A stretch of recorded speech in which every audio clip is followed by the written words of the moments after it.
Hey there, Rima at Eureka Fabrics here with another quick tutorial. This is a quick explainer on how to do our V-neck on our basic t-shirt. This is also exactly the same technique you can use to do the overlap V waistband on our leggings if you like. So here we go. I've got my front and my back sewn together at the shoulders, and we've got the piece that we cut for our neckband or our waistband. This should be very slightly smaller than the opening for your neckline or your waistband. It should stretch. It should have to stretch a little bit to get sewn in, because that way it's going to hug your body the way you want it to. So first thing we're going to do is take your neckband and fold it wrong sides together. And then here, let's move that so you can really see what I'm doing here. And then with the fold facing away from you, you're going to fold these ends in and make a little square right here. See that square? That's what we're looking for. And you are now either going to hand or machine baste along this edge of the square and this edge of the square right here. So here and here, so that this will be like put together in the shape of your neckband or your waistband before we even start to try to put it in the garment, okay? Make sure that you have a fold here and here, and going all the way up like that. If you have a fold on this edge, you've got it wrong. Try it again. So here, let me just show you how that goes. This edge is the fold. These are the two raw edges. And you just fold this one in, fold this one in, and make that box right here. And you're just going to sew on these two sides of the box.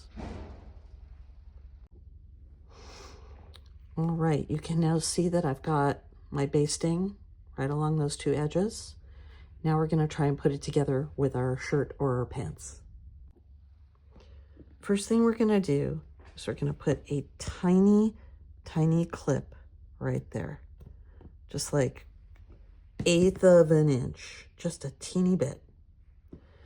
Then we're going to take our neckband or our waistband, and we're going to make the point here kiss with the point of our opening. And I'm going to stick a pin in there. And I'm also going to recommend that you baste this next step. It will go so much better than if you just try to do it all by machine. All right. So the first thing we're going to do is we're going to take this and we're going to rotate that way and stick a pin in it right there. And if you want this to go right the first time, you're going to go ahead and hand or machine baste that right there. Once that's done, we're going to go back to where we were, and we're going to take this edge right here of your neckband, and we're going to send it up along the other side of your neckline or waist opening, like that. This is very counterintuitive, but it's how it works. And you'll see back here, you'll see that little clip kind of opening up right there. So you're going to want to baste along here, and you're going to baste right up next to where that, here, let me pin this from this side. See how this sort of junky fold right here? You don't want to catch any of that. So you want to sew right along here, catch the very edge right there without catching any of this in a fold. You want to get all that out of the way and then go that way. Trying to get this done on a machine like this will make you insane. Do it by hand. You'll be happier. Okay. I've hand basted this. Now I'm going to take my pins out and flip this over. See, I got like a perfect little V right there with no puckers. Yay. All right. Now you're gonna make sure that you know exactly where center back is on your band. And let's find center back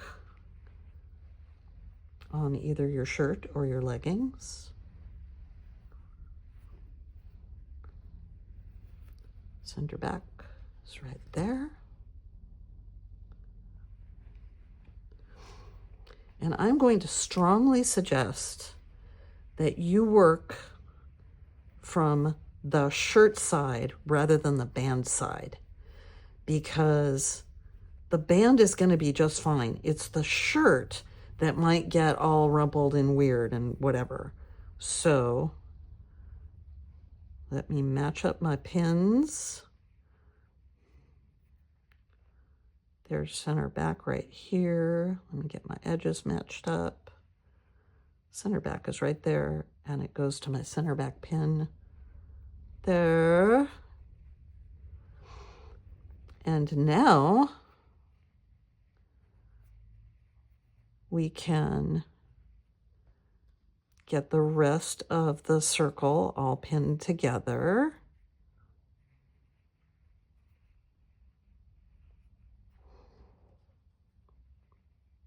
I just winged it. I didn't cut the shoulder on this very well, so. And you'll notice that I have to stretch out my band a little bit to make it fit. That's what we want, just a little bit. If you don't have the exact measurement, you may have to do a little trial and error to get it exactly right so that it's stretching enough, but not too much. I know you don't want to hear that, but it's the truth, because it depends on your fabric, depends on how tight you want the band. So many variables that it's really hard to just say, oh, well, cut your band this percentage less than your opening. Kind of doesn't work that way. Believe me, I wish it did, but no such luck. Okay. And again, I'm stretching everything a little bit so that it all lays flat. Now, once again, I'm going to suggest that you baste this, because the chances of it coming out right the first time are really low, and you don't want to spend half your life picking your stitches out. So go ahead and baste it, and then when you're happy with it, you can sew it for real, and you'll be all good. All right, let's see how we did. Let's turn this right side out. And there we go. Give this a nice press, and it will look perfect. And again, you can do this on our leggings pattern as well. You just cut your waistband with a little V in front, and then do this exact same process, and you can have that nice little overlap V-neck. This works on our basic t-shirt. The band on that t-shirt is very narrow. Sometimes I cut the band extremely wide, and then it almost ends up like a tulip turtleneck like that. It comes out really nice. So there are a lot of variations that you can do with this technique. I hope you had fun sewing with me today, and we'll see you again next time.